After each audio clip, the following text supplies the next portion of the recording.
everyone, welcome back to JP's Budget Collecting. And tonight we're doing a discussion of George Perez's. No, wait, we already did that. Wait, I'm having deja vu. What's happening? I'm confused. I want to do it again. There's much more that I didn't get to say. I started in 1955. We only went for almost 2 hours. So yeah. I couldn't believe it. No, this is the whatever report, but I got my man John and Magic Lasso hanging out with me tonight because Lasso sent me something I was supposed to open during that stream, and the mail service decided they weren't going to get it to me till today. So that's sad. We will do that here in a minute. We had my man GT Key tailgating here early. My newest channel member, the Unruly Simeon. Thank you, sir. Plus Loki. We'll get that up there. Hopefully Loki is doing good. Some Lasso guy, I don't know. He says he likes the show. I know something must be wrong with him. On time, it's because I had guests. So they keep me on the. Stop shaming the best show on your channel. I'm just saying. Kingdom of Nerds. What is going on? Hello, sir. Hello. Wait, shouldn't. No, it shouldn't. Both of those calls happen all the time. People are whiners. So, hey, here's an idea. Don't miss 3 kicks and give up a long kick return if you're the Texans. So, but hey, we won. Killer Trav looked like he was like 28 instead of 360. So, yeah, it was good. So, what's going on, fellas? How's it going? I know John just had, it's been on YouTube all day today, literally. I even considered at one point doing another show late tonight, and I'm really glad I did not. Oh, you should totally do it. We'll go. It was going to be some fairy porn. I was going to get into fairy smut again tonight, and I'm glad I chose not to. Are we getting the rest of your movie list sometime in 27? Yeah, right. Long-term planning. I like it. All my Saturdays. So, Lasso, what about you? Anything exciting happening to you, man? Yeah, so when I finished work today, I headed out about half an hour away. There was there's this great comic show that travels throughout the Midwest, and they were set up in a mall. It's a 2-day event today and tomorrow. Oh, nice. And they were set up in a mall about half an hour away, so I went to check that out today. Malls do exist, and when they go to this mall, there's either 2 ways that they can do it. If there's a huge storefront that's abandoned, they put all the vendors in that store. Right. That's not what they did today. They had it set up the other way because they had over 70 vendors there. And they put you out in the aisles. Literally throughout the entire mall, all the aisles are full of people setting up, selling, selling their comic books and pop culture and toys and vintage. And so I got to see a lot of things. I'll be showing those on my channel in the near future. Okay. I will say this. I didn't buy a lot, but what I bought was nice. There were 2 things that I saw. Do you guys ever do this? I like to, when I first get there, kind of look around to see what everybody has before I start just grabbing, because it's good to know maybe someone else has the same thing in better shape or better price. Old Wolf, another channel member. Hey, Tony. So today I was looking, but there were 2 things that I saw that instantly I went, and I came home with both of them. Nice. I'm going to guess both of them had 2 W's related to them. Not both of them. No. Okay. Well, it must have been a Dazzler thing then for the other one. I did see, you guys know how I love my foreign edition comic books. I saw foreign edition Dazzlers today. I did not buy them. And you didn't come home with them? No, because I know where I can get them maybe even a little bit better deal. Yeah. But I did take pictures of them. But I did see, and hey, you don't see French edition Dazzlers in a mall in Milwaukee, Wisconsin. No. You got to pay extra for French Dazzlers. That's right. Hey, George, what's going on, sir? So, yeah. So we're going to hang out. They're going to hang out with me. I'm going to unbox this here in just a minute. But, of course, we got to do our usual, what are we drinking? Since Kansas City won today, I'm drinking a little Kansas City bourbon, a little Ben Holiday. So, nice. Ryan's got his strawberry water, and John, you got Jameson, or what do you got there? You got it. Yep. John's always got Jameson. Namesake. John's always got Jameson. Yes, sir. Never run out. Yeah, Dan Slott on soups. I don't know. Like, I don't read a lot of soups, so it probably won't affect me that much. So, to be honest, but I don't know about that particular team. We'll see. I have mixed. Well, compared to more recent Spider-Man, Dan Slott seems better, but yeah, I have mixed feelings on Dan Slott's Spider-Man. At times it was pretty good. At times it was terrible. I think I've read most of the Philip Kennedy Johnson stuff that he was doing. Wasn't he doing action and soups at the same time? For a while, I think he was. That was great. Yeah. The stuff I read, War World and all that stuff was really good. So that was the last really great Superman stuff I read. Yeah, I haven't read Superman for a while, so I can't really comment. But I do believe you are correct on that he was doing it for a while. So yeah, that's what we're sipping on. What do we got coming up on the channel? Well, should be hanging out playing D&D tomorrow night. I think we haven't heard any otherwise, right, John? We're good. Yeah, seems like Alex. And then if FedEx ever delivers my box, which they've said they've had in like where it was supposed to be on the truck 3 different times, and it's never come to my house. I might do a CGC unboxing at some point. We're milking that one for who knows when that will come in. And then this week. And then otherwise, I have no plans for this week. So, yeah, just my usual stuff. And no 100 bullets. No. Well, that's not till we're doing that a week after. All the shows that John keeps coming up. Hopefully, we didn't finalize our night yet, but I assume we're doing that probably that Thursday, but we haven't said for sure. Let's collect Jocasta. I've told I could do a short and just do the one book, which is the first appearance, and yeah, we can be done. I guess. At some point, I might do that for you, Ryan. We'll see. Maybe I get bored while I'm laid up after I put. You could probably do her second appearance because her second appearance is first cover appearance. Oh, there you go. Okay, first appearance, she doesn't even make the cover. 2 whole books. Riveting. Yeah, riveting. 2 whole books. Groundbreaking. So, Florals for spring. Groundbreaking. I don't know. I don't really have anything planned at the moment. We got, like I said, we will do 100 bullets in a couple weeks. Soup is actually worthwhile right now. Yeah. World's Finest, John, I know loves. But I read a little bit of World's Finest at the beginning, and then I think I'm just going to wait for that Omni to eventually drop and do it that way. So I think is what I've just decided for World's Finest. Yeah. So next.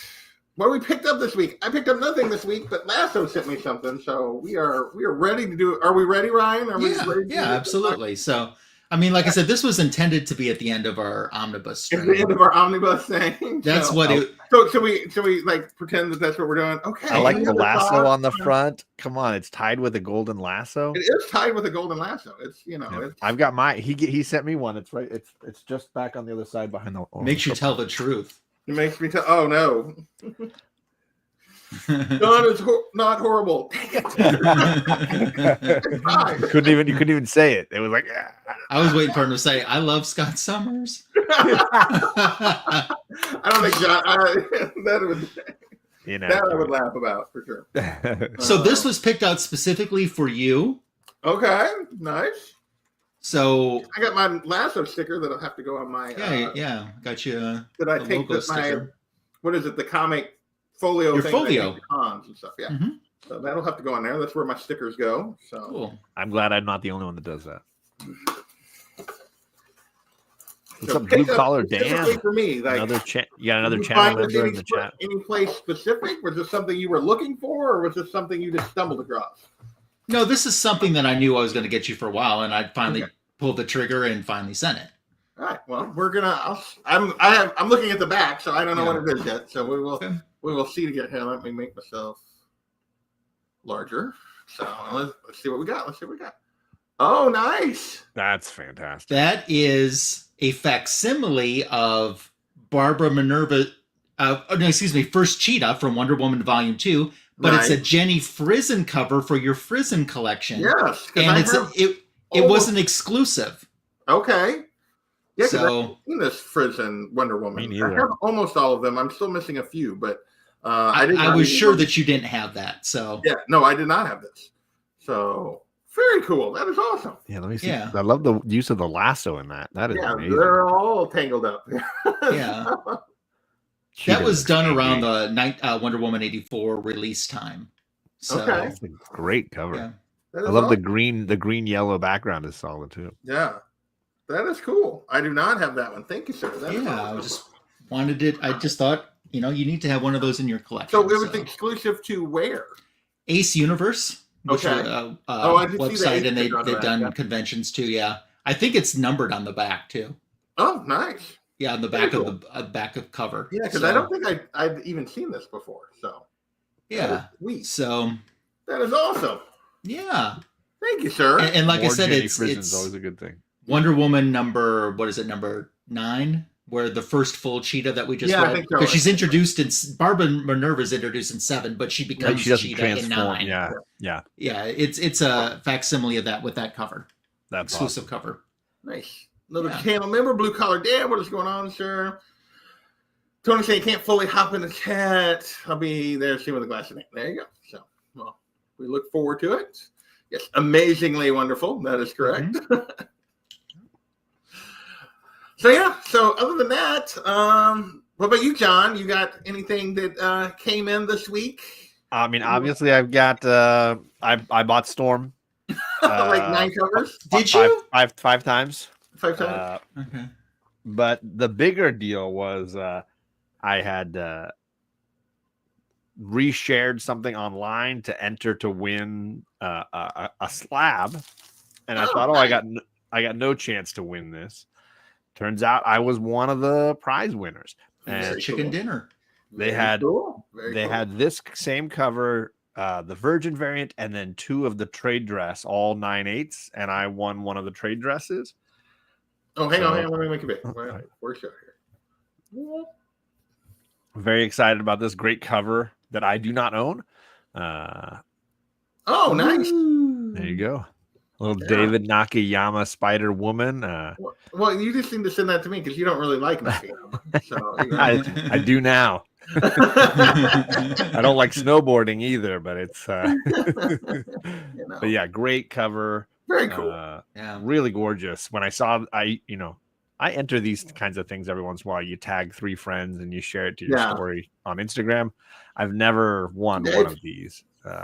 So that is dope. Gorgeous art. David Nakayama, always strong. George asking, he's trying to come back, so skip Storm. Is it worthwhile? I think you're asking. If you're asking John, you're asking the wrong person. If you want, if you want, George, you can just follow my Instagram, and I'll probably post the story enough for you that you can understand what's going on. I loved it. I thought it was phenomenal. Not only because of the very scantily clad artwork that we get inside the book, but there's not only that's always a given, I suppose. But no, the father-daughter stuff, she goes and has a memory about her dad and then connects with him, and there's several really tear-jerking sequences. Nice. And including several where they draw Storm, a younger version of Storm, and she's just so like doe-eyed and teary. She lost her parents very young, so it's a really kind of beautiful sequence. And then the interior artwork when the deity Eternity shows up is freaking amazing. Like, it's really stunning stuff. The color work is strong, and amazing. Nice. So I'm a fan. Who's writing that? Murewa Ayodele. He is a Nigerian writer, and he has his own publication company where he self-publishes indie books with an artist partner of his. Okay. This is his 3rd Marvel book, I believe. He had a couple of Iron Man titles that he did before this. Oh, nice. Very cool. Very, very cool. What about you, Lasso? Other than today, did you pick up anything this week that you show off? I am so excited to do an unboxing tonight. However, my post office, and let me preface this, for those who haven't watched my channel, there's a continuing saga with my post office. No. And if you want to read the Google reviews for my post office, they're quite interesting because I'm not the only one that has things to say. And I wouldn't normally say this. I'm going to say what I'm going to say first, then I'll tell you why I said it, because I normally wouldn't say this, because I do believe mistakes happen. Yeah. Okay, it happens. So my box of a lot of comic books arrived at the post office Friday morning. That's awesome. I'm so excited to unbox it with you tonight, had they not sent it to another town. Oops. Now, as I say, mistakes happen. However, this comes from a post office who told me, and I quote, not about this issue previously, okay? This post office doesn't make mistakes.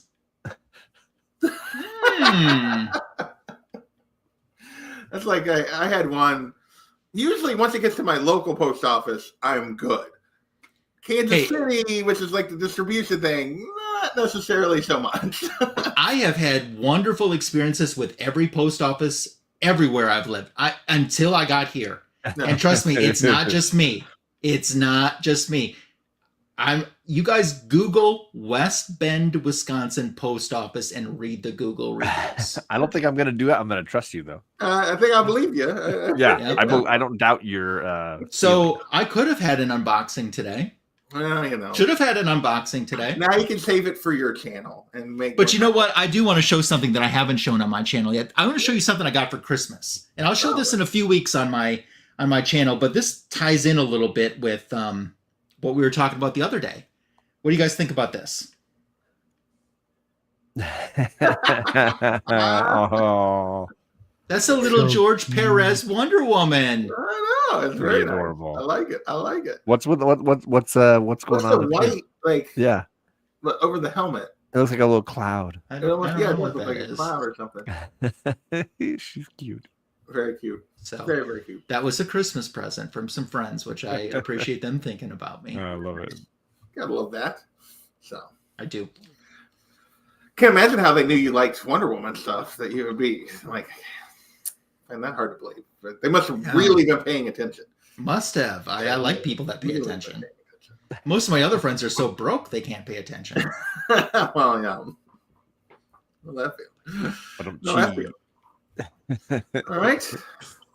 So that we're reading this week. Obviously, we talked about Wonder Woman earlier in the week. I've been working on my book. I'm not through it yet. My natural history Beaverland book, which has been pretty cool.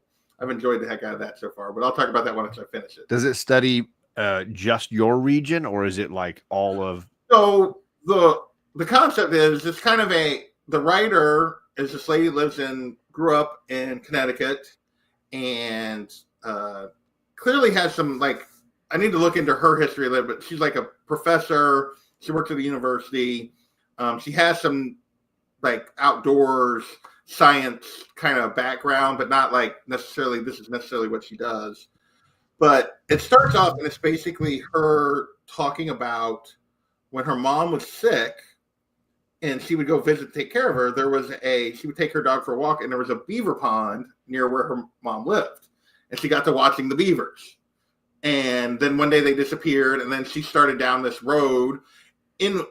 While she's doing that, she is basically intercutting that story with the fur trade when America was first being founded. And at the moment, we're hearing about the guy who basically took over the fur trade. Jefferson let take over the fur trade in America after the Louisiana Purchase, who was basically America's first multimillionaire. He arrived on the boat with was going to be sell music instruments, and heard you guys talking about that they could make how much they were making off selling beaver fur, and she's also been given some history of just of Europe and the fur trade in general, and the fact that you had to be of a certain station to wear certain kinds of fur, and just what so we're getting that along with this very current story also of because she's diving in and she went out with a trapper and the current condition of the recovery of the beaver in the 1900s, and so she's jumping around a little bit, but it's really well done so far. So fascinating. It's so interesting that our first, you're saying billionaire, was would have been billionaire basically by the if you multi-millionaire in America was the guy who made a living off of fur trapping when he started out buying cheap knickknacks that he could take into upstate New York and trade with the Indians for beaver furs that he would then quadruple or 10 times his money by selling them to England. Wow. Like, yeah. So it's pretty interesting. So Awesome. So I'm looking forward to continuing to dive into it, but I have not finished it yet. No. So what about you guys? You guys reading anything interesting at this point? I am reading. I was gifted a Monica Rambeau trade paperback by somebody on this panel, and well, you're welcome. And I'm diving in and enjoying that. And some of these stories, the part where I'm in are books that I have already had, but I haven't reread these stories in such a long time. I will get to a part in the book where I haven't read any of the stories. No. But it's so nice to go back and enjoy some of these stories again. And I'm enjoying this trade as much as I thought I would when I first knew it existed. Nice. I need to read mine too because I got the other cover. So yeah, I really like it. I'm up to. There's a 2-part Marvel team up story. That's where I'm in halfway through that. So I got one of the 2 parts done. That's where I'm at. So I'm about 100 pages in. Very nice. Hey, Kenneth and Sleepy Reader, welcome. Glad you guys could hang out with us for a little bit. What about you, John? What else have you been diving into here lately? I'm obviously reading my fairy books, definitely keeping up on some of those. And I've officially chosen my next omnibus is the Dr. Doom omnibus. The Book of Doom is what it's called. It has you get Stu going to read it with you?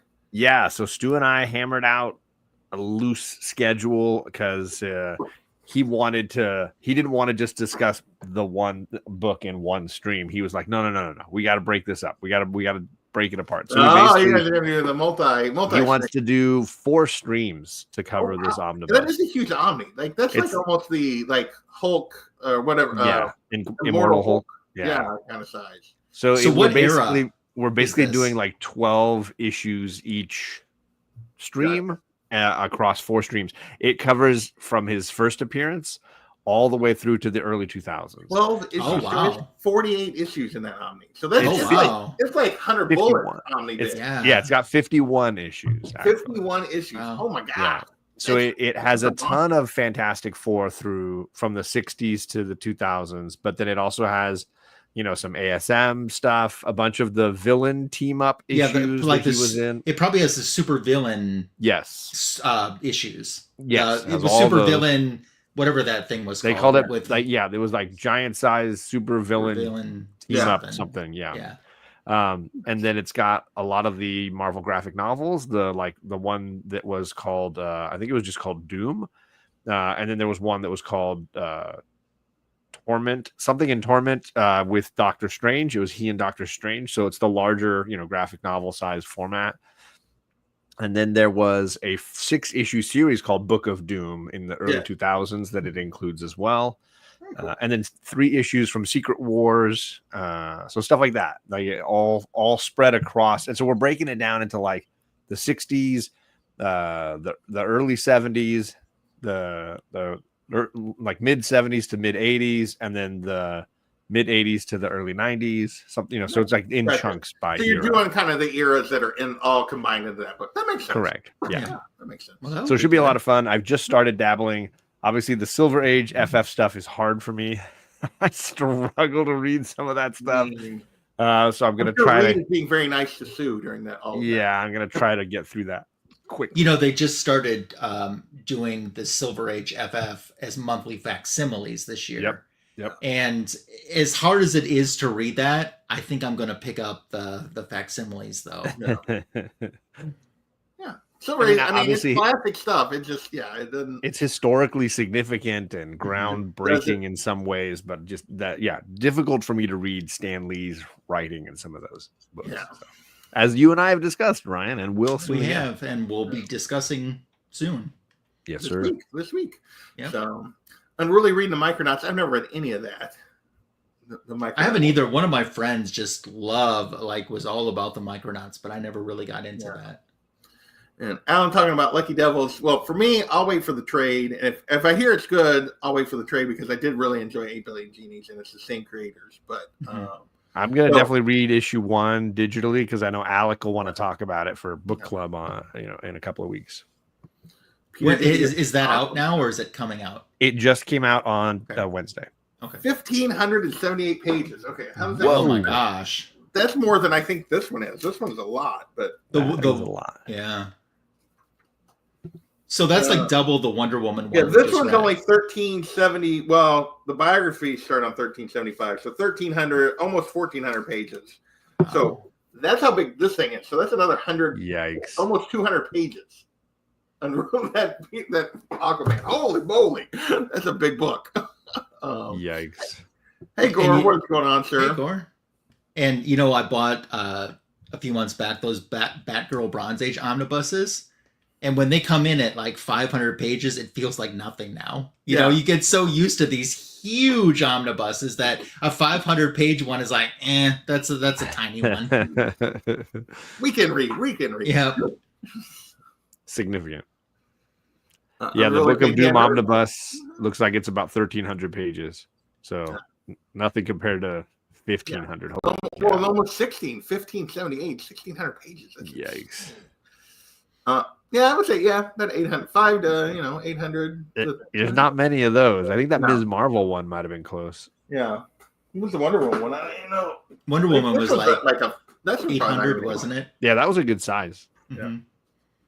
25 issues. Yeah. So 51 is a lot. Yeah, about 650 pages on this one. So, that's... Which that one could have been a little bigger, but clearly they cut it right when he stopped drawing it to make a clean cut for sure. Yeah. Well, he wasn't on the book very long, so no. I believe I've heard that, Gore, but I'm not. That sounds familiar, but I'm not 100% on that. That I've heard that he was not.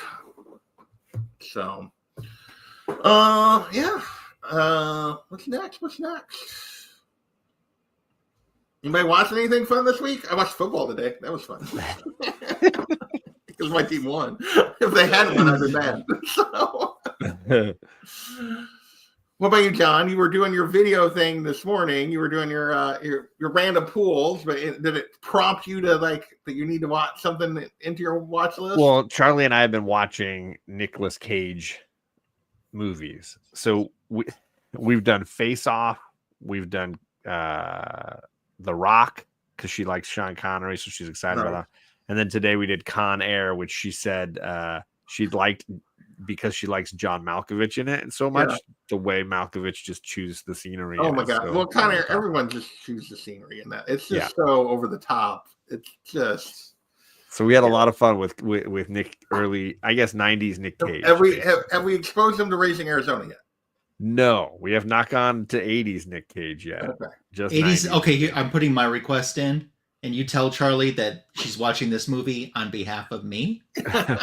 Valley Girl. Oh, I knew he was gonna say Valley Girl. Like, oh my Valley gosh. Girl. For sure. Right? Oh, does he? Hey, wow. I didn't say Moonstruck. Yeah. Oh, Moonstruck, yeah. Snap out of it. Snap out of it. No, she would probably love Moonstruck out of all three of those. Moonstruck would probably be the biggest hit with her. Good question, Gore. I mean, I think we'll get to some of those. I think she wanted something with, a little excitement and energy to it. So I was like, well, let's Michael Bay, Bruckheimer this up, let's go with those ones. And I'm a big Face Off fan. I think it's hilarious. And so Travolta and Cage, it's so over the top. No, this is all about interaction, George. You're doing good. You're fine, man. So take two whiskeys. We need. I'm just one whiskey. I'm almost one whiskey in. I poured a big triple, probably.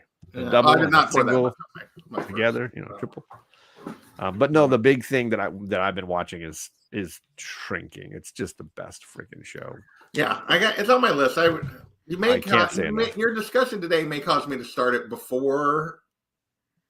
over the next week, and so before I actually am laid up for surgery. It's dangerous because you'll finish it fast. It goes. It's okay. I mean, there's multiple things on my list that I need to watch. So sure. So you may have pushed it to the top of the list which is going to make Lasso mad because that means Creature Commandos is still not getting watched. But... Creature Commandos is so easy to watch though, because it's like 21 minutes an episode, and they're so good that when you get done, you're ready to go to the next one and check it out.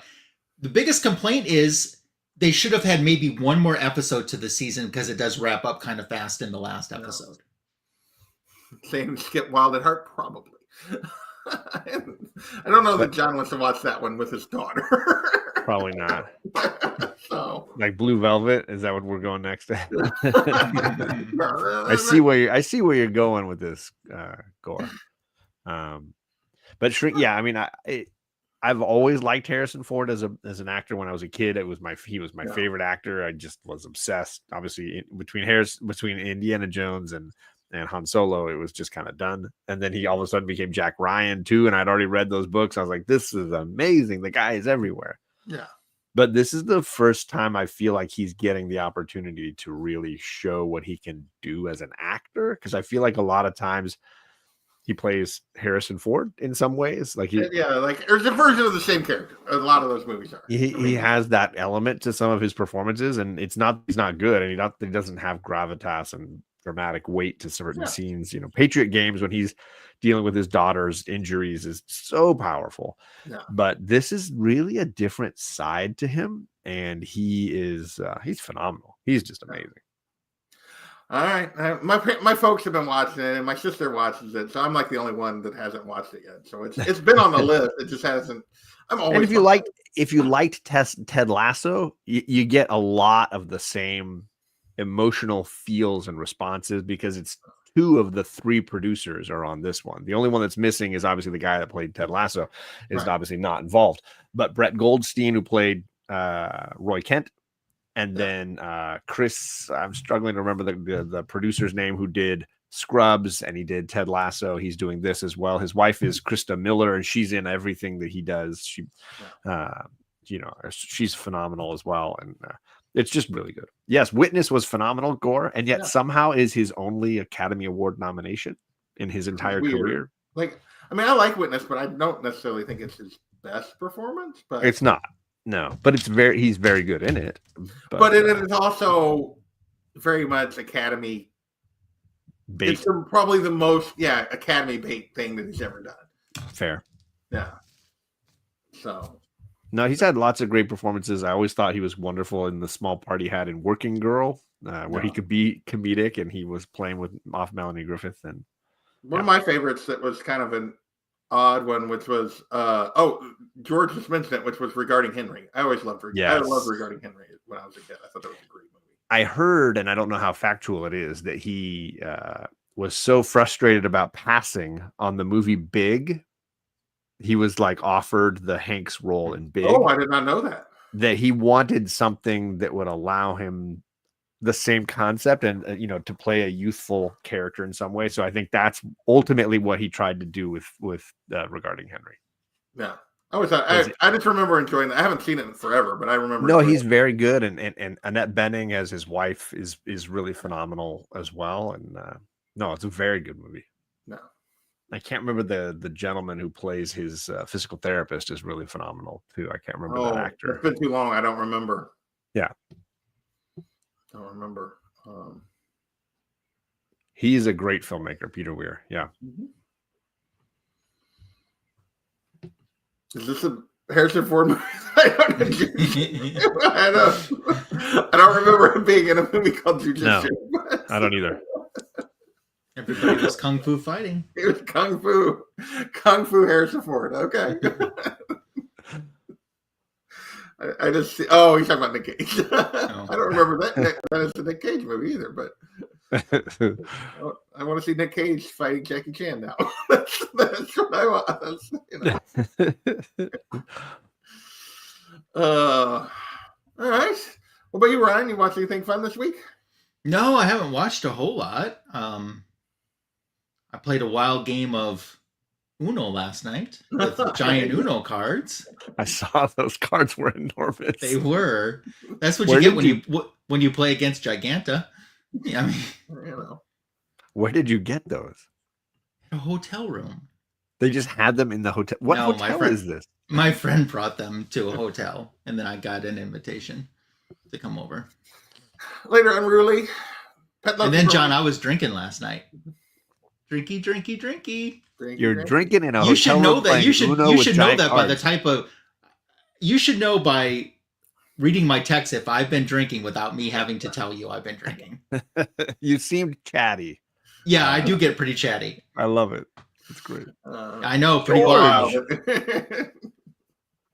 Yep.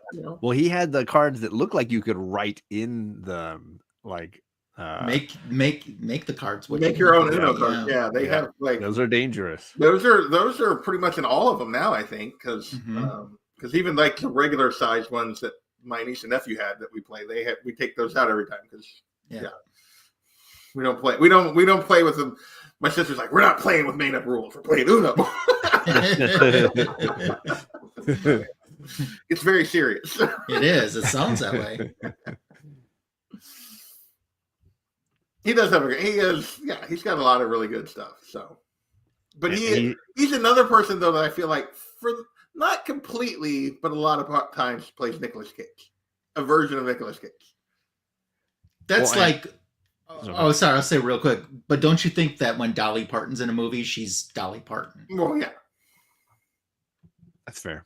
Okay, go ahead, John. Oh, he's not the only one, but John was just talking about earlier that Harrison Ford a lot of times is typecast as Harrison Ford in a movie. Mm-hmm. Well, I think he had a time in history, kind of like Tom Cruise has now, where he's like, I'm going to cash in. I make monies at a certain scale if a certain type of movie is made.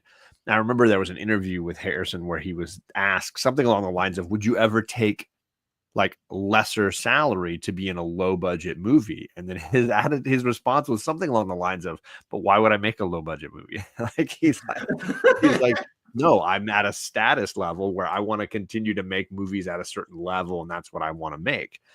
And I think that as a result, it had to be a certain kind of star action vehicle. And he was really a phenomenal performer at that He was good at it. I mean, you talk about like Air Force One, I think he was really able to do a certain kind of movie well past the age when most people can do it. I just think it's interesting now to see him in his 80s. I think he's probably in his 80s, doing something so different. And again, he gives a monologue in the second season finale that I was like, it's the kind of stuff you play at the Emmys to win your award. Like, it's just like, it's so good. It is so perfect. I probably have to start that maybe tomorrow. No, so I will warn you, the only thing that irked me as a dad was how mad you are at Jason Segel's character at the beginning of the show because of how neglectful he is being towards his daughter. Yeah. He is so in his own grief that he is basically neglecting her 100%. That sucks. And so you can be very mad at him, but the beauty of the show is you're watching all these other characters who are just as mad at him, trying to find a way to help him get past this phase, Okay, John. Okay, shrinking. John, is that what happened to Harrison while he was eating candy at the park? I was so cold at the park. What are you talking about? I have no idea. Tony said he just started drinking, but that comment is like Tony just started the second bottle, not.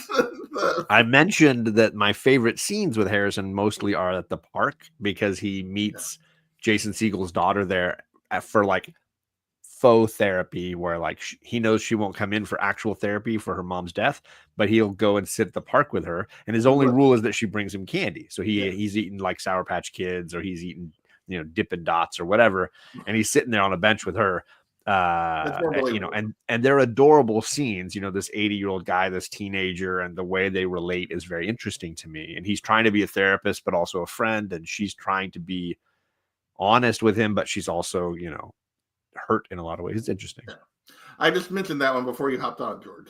It's a very good performance. And I'm very partial to Patriot Games. I think it gets overlooked because it's an action movie, but the sequences when he's dealing with his daughter's car accident, and he's arguing, the scene that he's got with Richard Harris, where he's basically threatening to shut down the IRA if he doesn't get the info he wants. It's really powerful. The tears on his face and the emotion in his voice, it's really strong.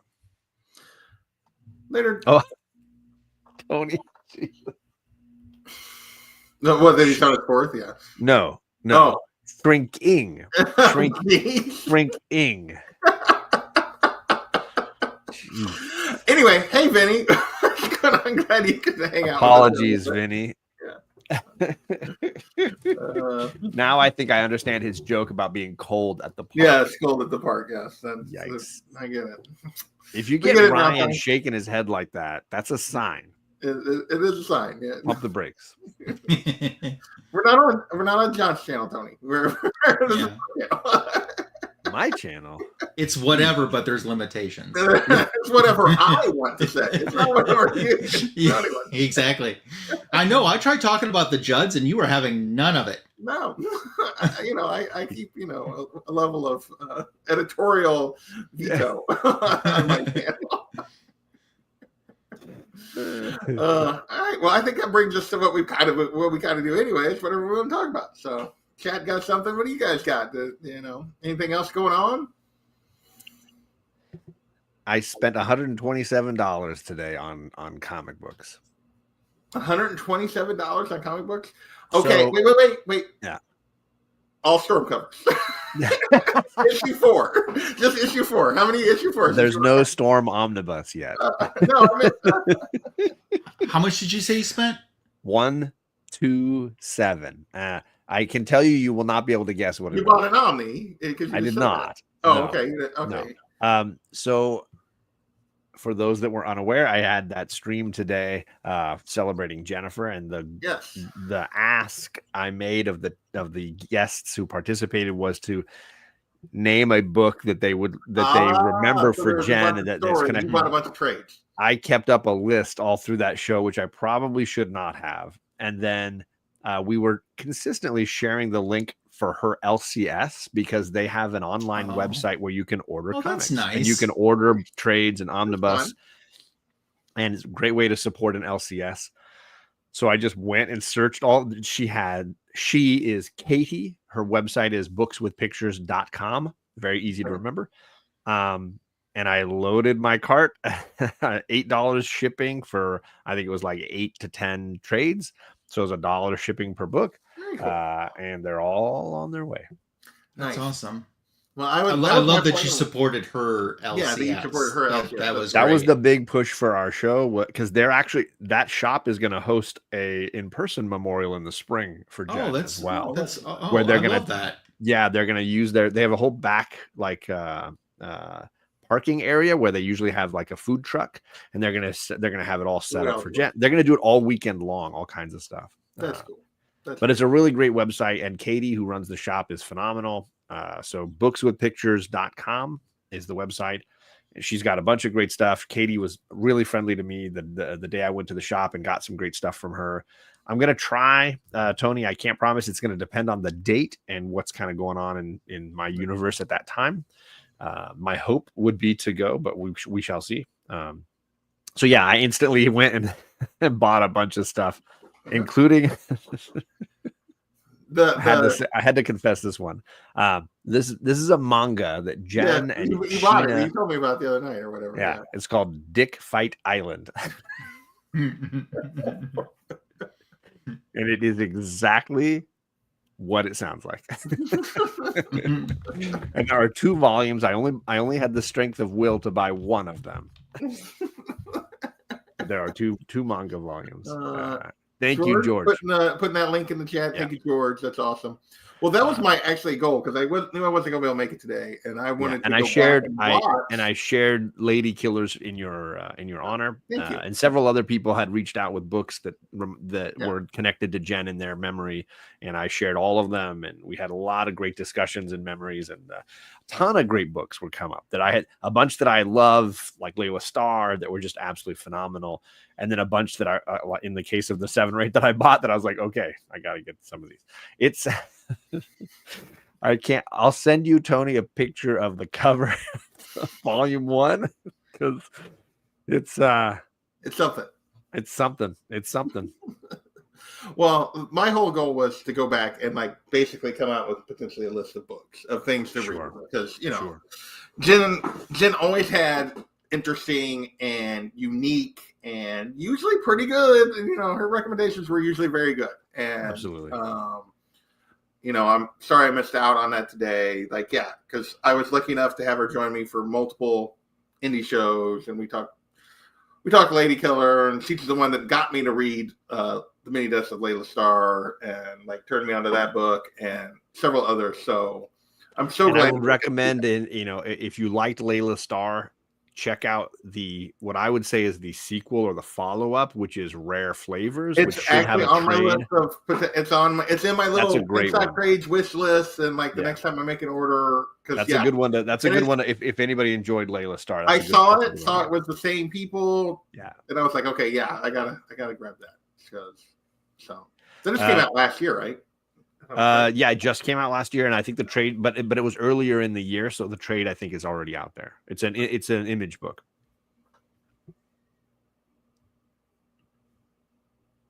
Rick Rollins.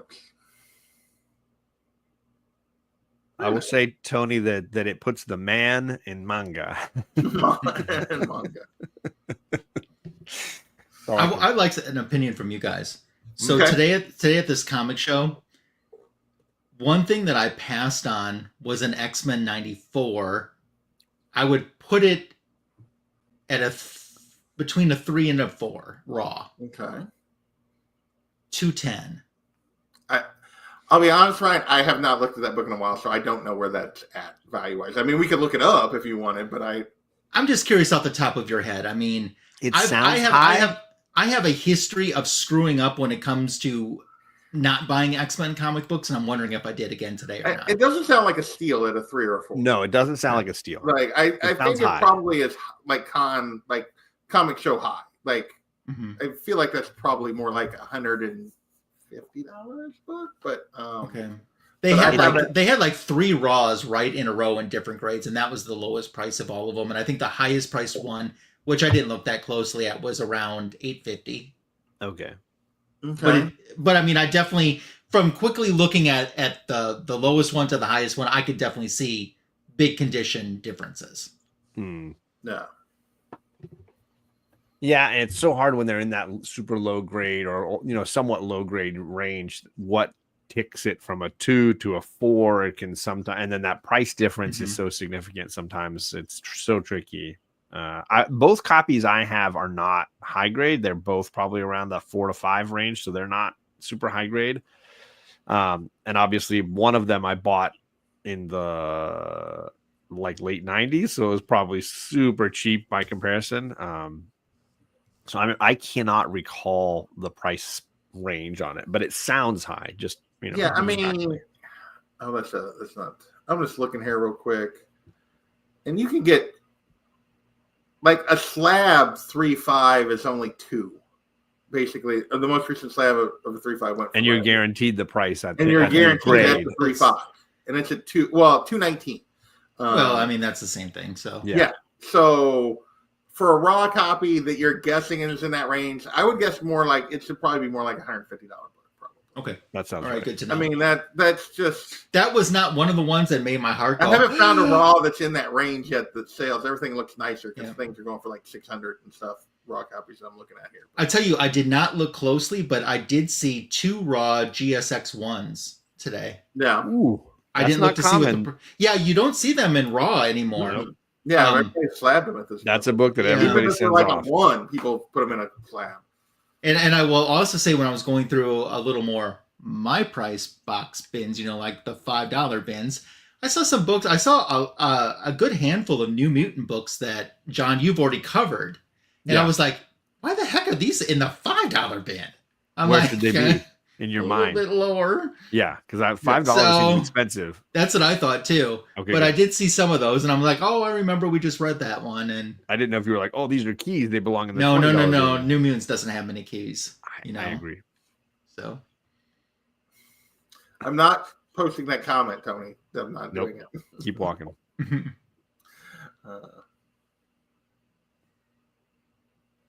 Yeah, I mean, I think you made a good choice. It sounds like you made a very good choice. A few other things that I saw today are things that I kind of looked at. I looked at a Captain Marvel #1 from 1968. I looked at that. I thought that was just a little too high, or maybe my interest didn't hit the price that they were asking.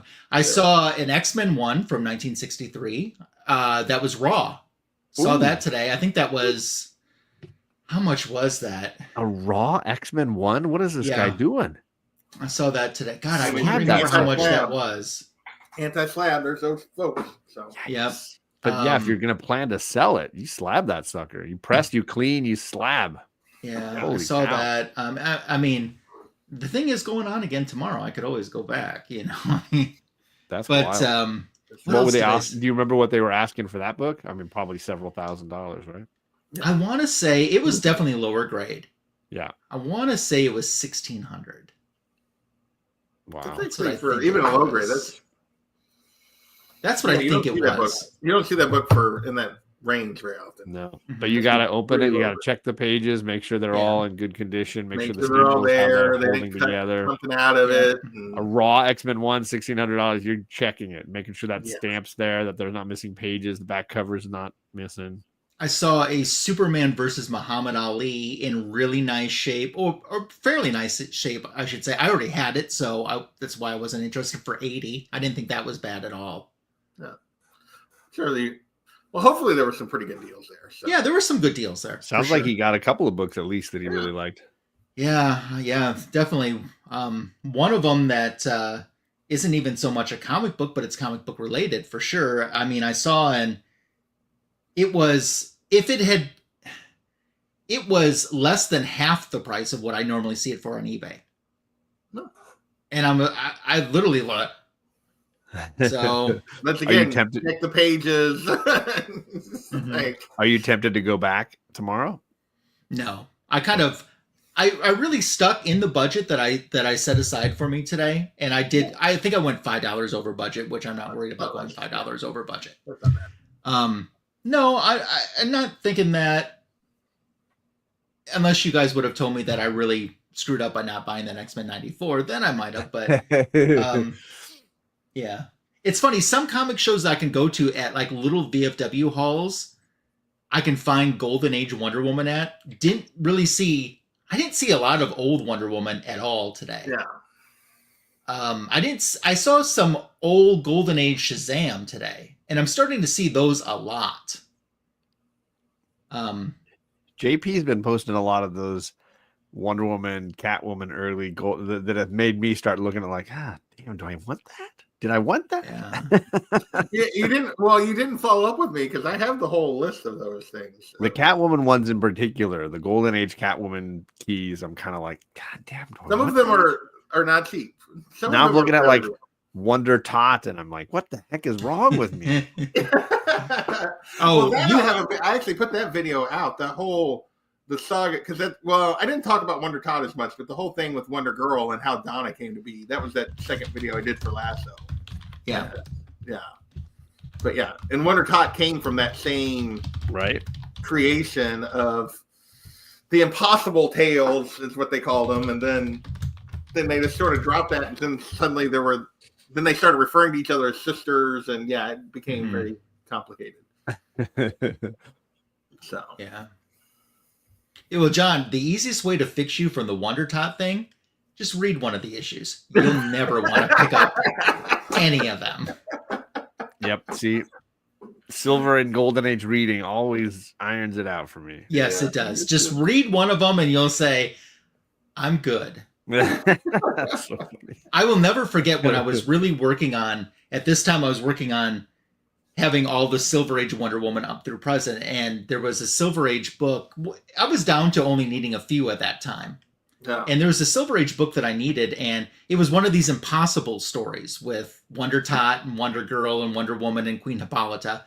And it's all about kites. Today, let's have adventures all about kites. And I read this thing, and I'm like, I paid this much money for this piece of junk. It was one of the worst. The people that put their dime down or their 12 cents down thought at the time too. It was one of the worst I've ever read. Yeah. Some of that, Silver and Golden Age stuff. Some of that stuff is. Woof. It's funny you should say that. So this is for George. I was watching 2 weeks ago, I think it was. He was on a panel with Steppo over on Biggie Shack's channel, and they were looking at a list they had found online of the 100 greatest comic book covers and arguing, debating them, and then bringing their own to discuss. And George was in my opinion, a voice of reason among Golden Age fans. And there was a ton of back and forth drama about this cover versus that cover. And started out, oh my God, yes. Then he was like, oh my God, no.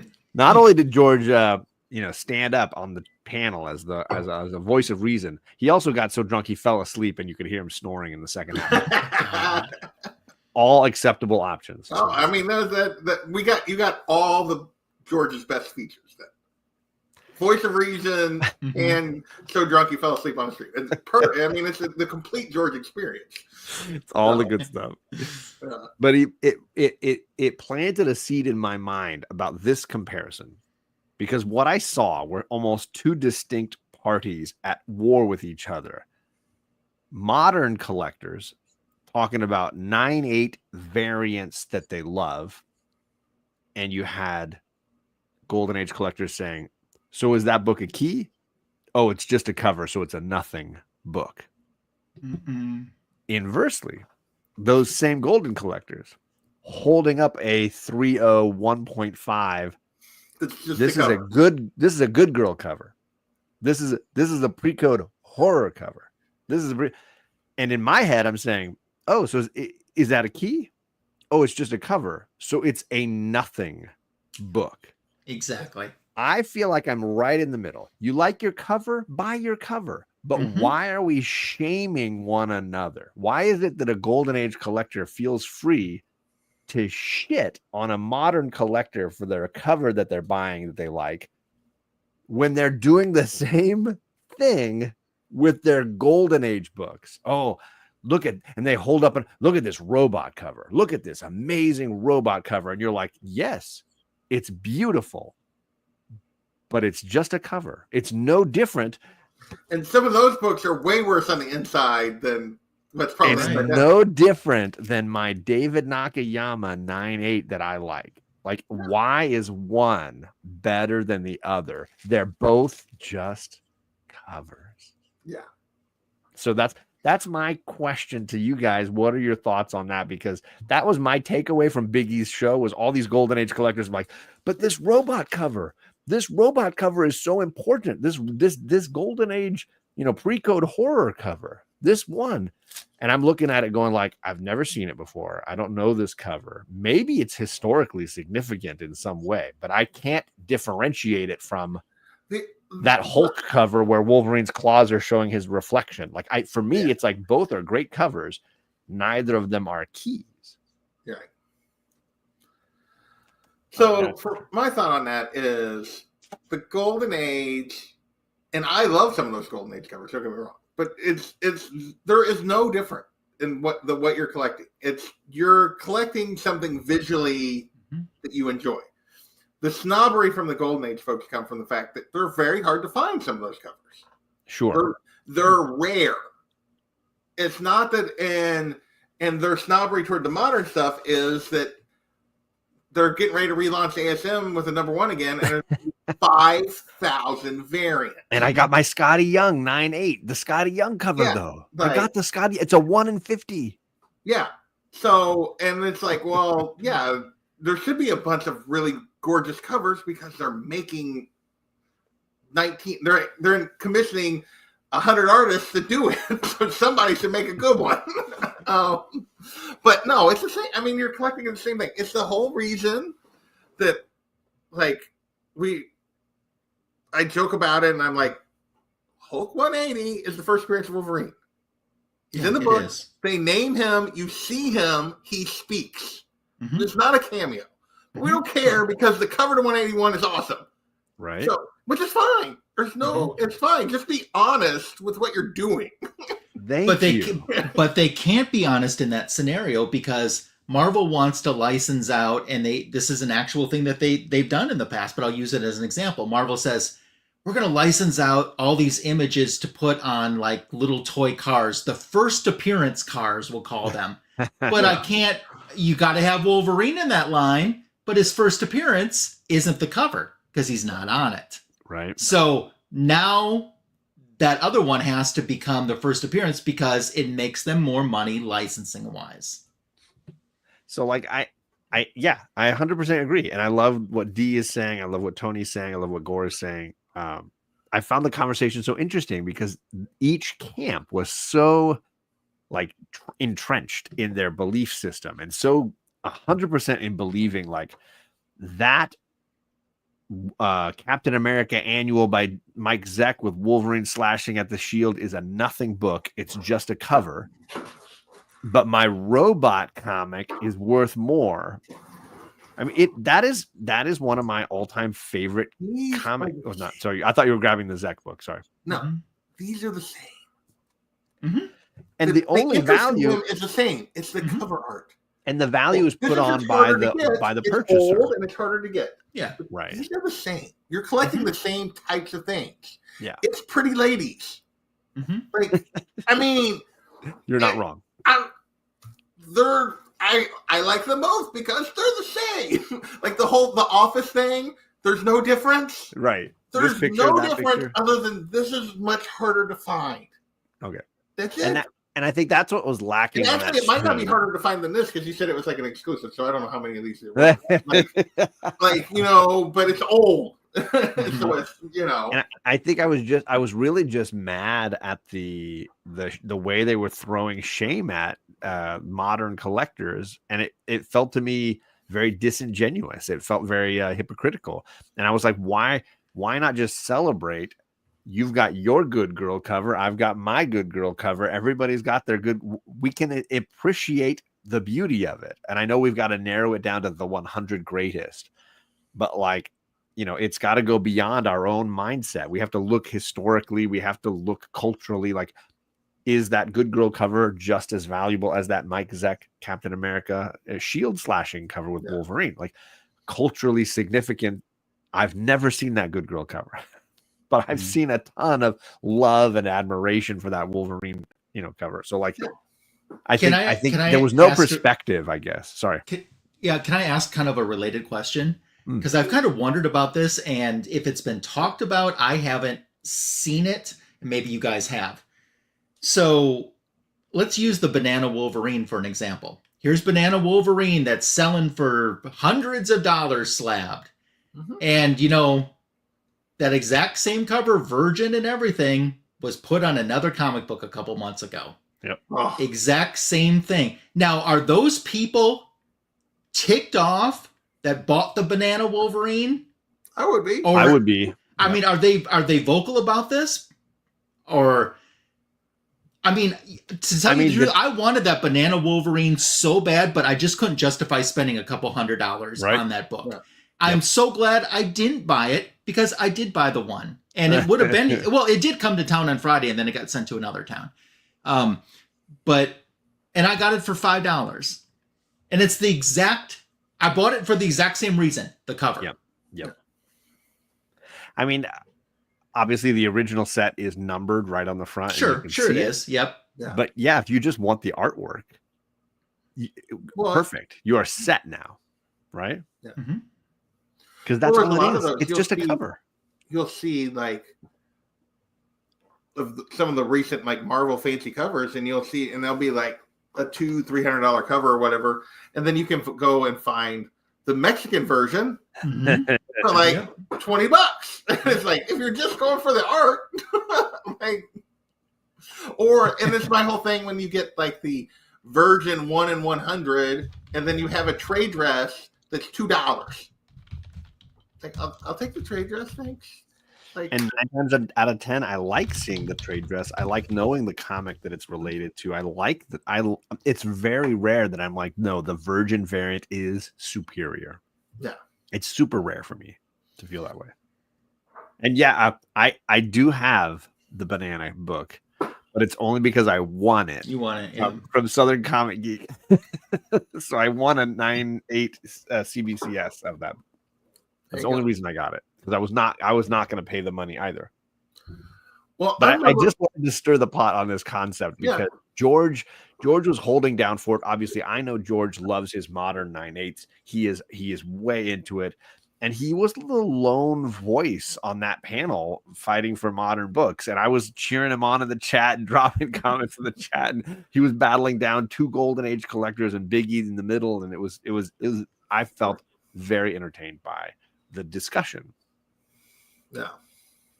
But great comic books are great comic books if they're not keys too. People act like if it isn't a key, you shouldn't even be deserved to be talked about. Not every comic book's going to, there's more not keys than there are keys, and some not keys are so much better stories that are keys. It was for me, I was frustrated with the attitude of superiority, which was unneeded.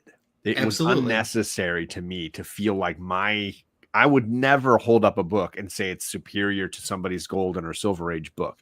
I'm never going to do that. If you love it, you love it. If I love it, I love it. Like I paid for it, you paid for it, whatever. I was just shocked by how superior they were acting. And I was like, guys, you know what I honestly love? Cover. I love the stories that are associated with the collector in the book. That's what I love. And I don't care if it's a key or not. I like knowing their story of why they like this book so much or this cover so much. One reason I have that first Silver Age Catwoman because I saw JP have it on the back of his wall on all of those streams for so long. And I'm like, oh my gosh, I have to have this book too. That one, exactly. I'm like, and that's my story of why I had that book because I was really influenced by him. Yeah. Never once did he say, Ryan, you should go buy this book. Yeah. And now I need to upgrade it. Yeah, and you got it too. It's much cheaper now than it was. It is way cheaper. My 2.5 is not. Well, yeah, it's back. It's not completely back to where it was when I first started looking for it, and then it took off like a lot of books did there for a while after I got it, and got way more expensive, and then now it's come back to basically what it was. Sure. So, but yeah, I mean, I collect. It's one of the reasons I find myself drifting more and more to waiting for trades and buying omnis that I never really was into before, and getting hardcovers of the story, of key Batman stories, waiting and getting a hardcover of things, because there's the two sides of I want the story, and I don't need to flip. I'm never gonna dig in those boxes and reread those issues. Probably, I'll go online and read it, or if I can get a trade. So yeah, a lot of the single issues have become keys or covers that I like. But in terms of, and it's not that there's anything wrong with the in between issues. If I'm not collecting a run, I'm probably gonna get a trade. Or this guy right here. I mean, I'm just gonna I get the whole story. I can read it. Yeah. You get a nice hardcover that you can take care of and have forever. And yeah. No, that makes sense. And so, yeah, for me, I was like, yeah, the Good Girl cover is great. Yeah, the Wolverine Captain America cover is great. I'm not going to crap on one or the other. This is an interesting conversation that I think, deserves more debate. And I think George did a great job despite his inebriation. He did a good job. Yeah, and I think they had those Golden Age collectors aren't reading those books. Yeah, that's very true. Those Golden Age. I think somebody else made that comment. I think Tony did earlier. Okay. Yeah. Tony made that. And yeah, there it is. And most of them will admit that a lot of those great Golden Age pre-code horror covers, you can't read what's inside them because it's terrible.